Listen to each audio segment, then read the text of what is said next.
Afrique des légendes, je vous salue. Bienvenue à tous nos auditeurs, auditrices, amis et sympathisants de l'Afrique des légendes.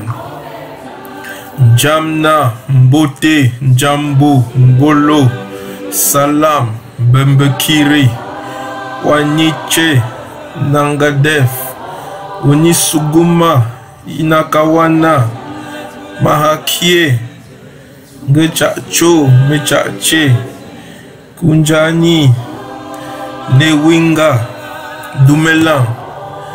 Eh bien, je vous salue de partout, dans vos langues respectives. Eh bien, vous écoutez en fond sonore, sous la Sizwe, Be Still Nation, ce fameux son religieux d'espoir anti-apartheid, qui dit Hush Nation, do not cry, our God will protect us.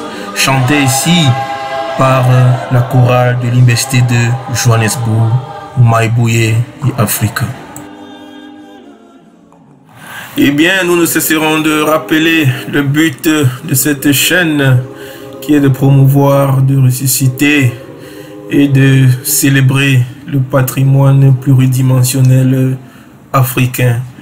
Eh bien, tant sur le plan politique, économique, social, artistique, musical et j'en passe. Il s'agit bien sûr de l'Afrique africaine et l'Afrique outre-mer. Entendons par là l'Afrique américaine, l'Afrique européenne, l'Afrique asiatique, l'Afrique orientale et bien sûr l'Afrique des îles de partout le monde.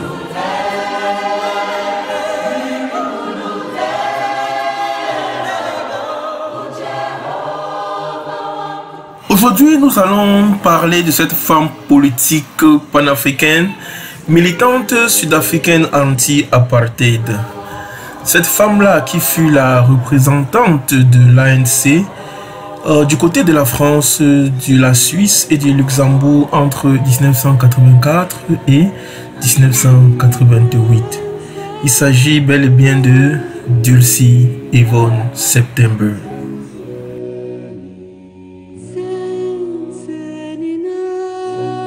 September est née un 20 août 1935 à Maitland, dans la province du Cap, en Afrique du Sud.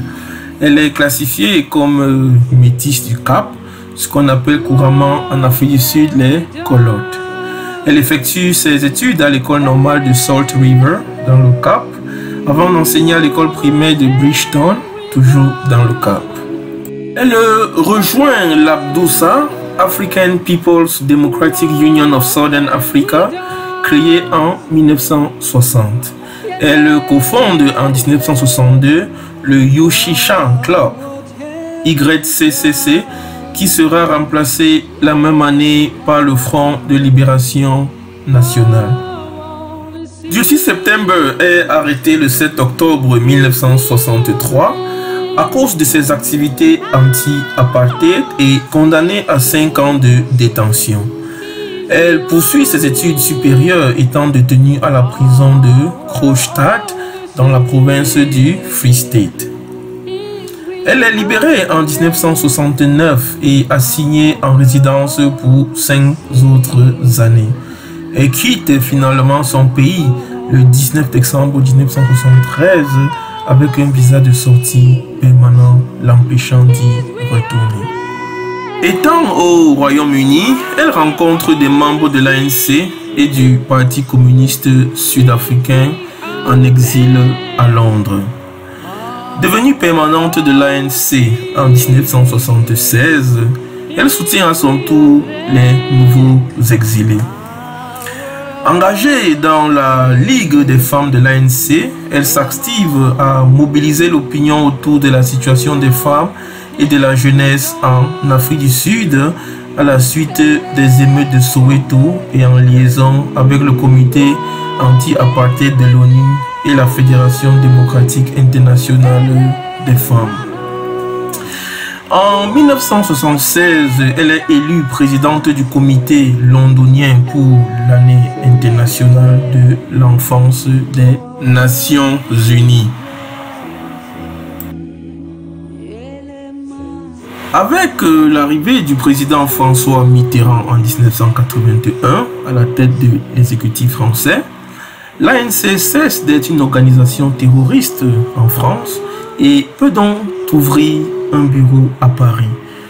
C'est ainsi qu'en 1984, Dulcie September devient la représentante de l'ANC auprès de la France, la Suisse et le Luxembourg.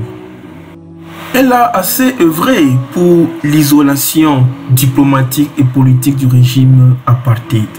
Elle a travaillé à rassembler les mouvements de solidarité anti-apartheid pour qu'ils soutiennent l'application des sanctions internationales contre le régime sud-africain.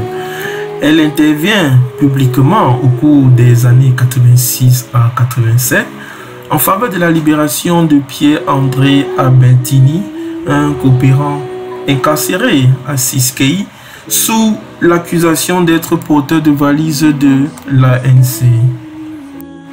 En juin 1986, Dulcie September organise une conférence internationale contre l'Afrique du Sud, au cours de laquelle le président de l'ANC, Oliver Tambo, dans son discours d'ouverture, mentionne l'obligation morale de la France à imposer des sanctions contre l'Afrique du Sud.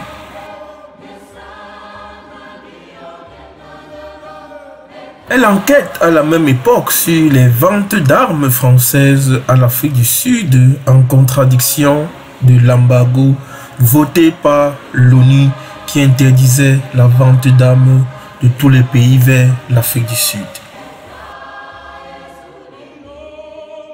Dulcie September a été agressée dans un métro à l'automne 1987 et ses papiers ont été volés, tandis que son bureau a été cambriolé et ses dossiers balkanisés.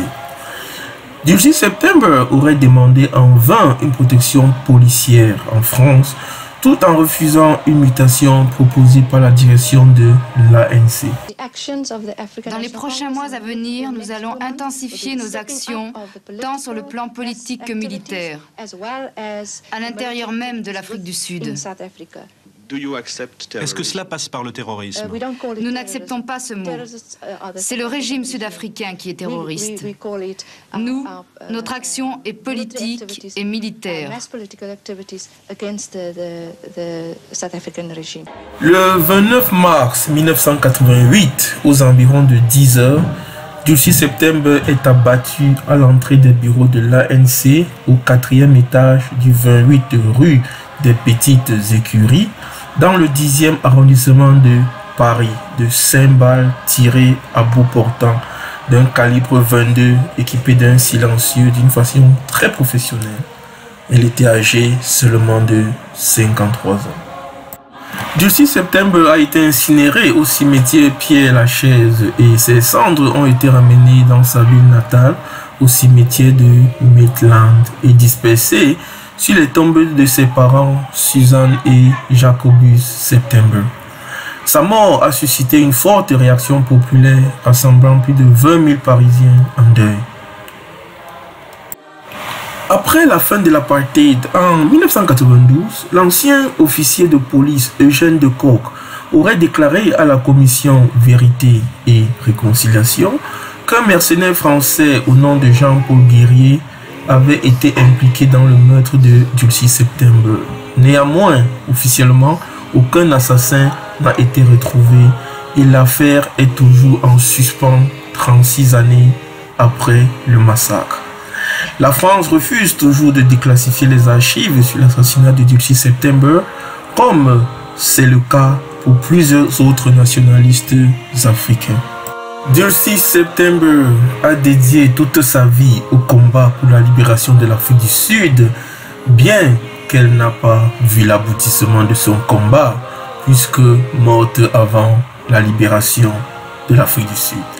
Dulcie September n'a pas eu d'enfant et n'a jamais été mariée. Il existe une trentaine de places, bâtiments, écoles et lieux portant le nom de Dulcie September en France, tels que la célèbre place Dulcie September au 10e arrondissement de Paris. Presque toutes les délégations de l'ANC ont visité son domicile à Accueil à leur passage à Paris. Elle a été érigée au rang de citoyen d'honneur de la ville d'accueil.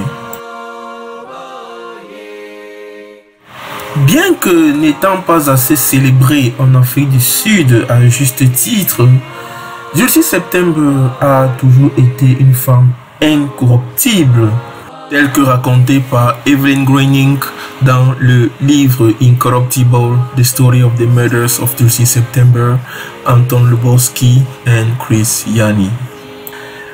Dulcie September a toujours été une femme de caractère panafricaniste et la lumière totale sur son assassinat reste toujours à être élucidée. Eh bien, nous sommes arrivés au terme de cette conférence consacrée à Dulcie September. Nous vous exhortons d'aimer, de partager la vidéo et surtout rester scotché à la chaîne pour d'autres aventures. Kosi Sikeleli i Africa. Je vous remercie.